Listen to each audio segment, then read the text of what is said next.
L'exploitation forestière illégale, principalement dans les pays tropicaux, et le commerce illicite qui y est associé constitue une cause de dégradation des forêts, d'appauvrissement des populations, de réchauffement climatique et d'évasion des recettes liées à la fiscalité forestière.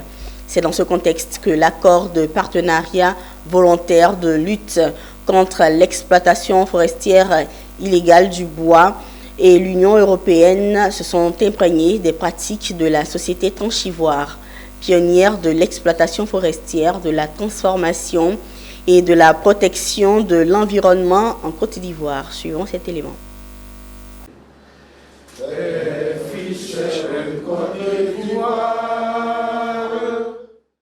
C'est une délégation de haut niveau composée de représentants de l'Union européenne et de l'accord de partenariat volontaire de lutte contre l'exploitation forestière illégale ABP-FLEGT. Ce mardi 30 mai 2023, ces visiteurs sont venus voir de près le processus d'exploitation forestière et de transformation du bois de Tranchivoire qui convainc en Côte d'Ivoire. Mais que le bois même doit être séché. Alors qu'ici, tout à l'heure, on a vu que ce bois-là passait dans les unités industrielles de sciage et de déroulage où attendent des colis de plaquage et de débité, mais aussi de la biomasse, une autre production dans laquelle Tranchivoire réussit les paris en Afrique de l'Ouest, toutes visitées.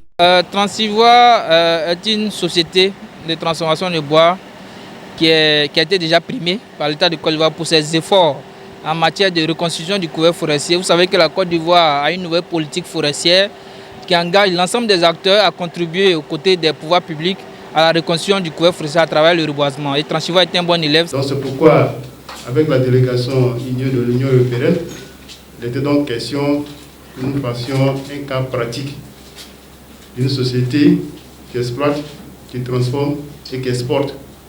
Donc, ce qui fait que ce matin, nous sommes réunis ici pour que, véritablement, la délégation et chacun d'entre nous puisse toucher du bois ce processus-là pour qu'il y ait une idée claire de ce que nous faisons ici en Côte d'Ivoire et qu'ils repartent satisfaits de tout ce qu'ils ont vu en Côte d'Ivoire.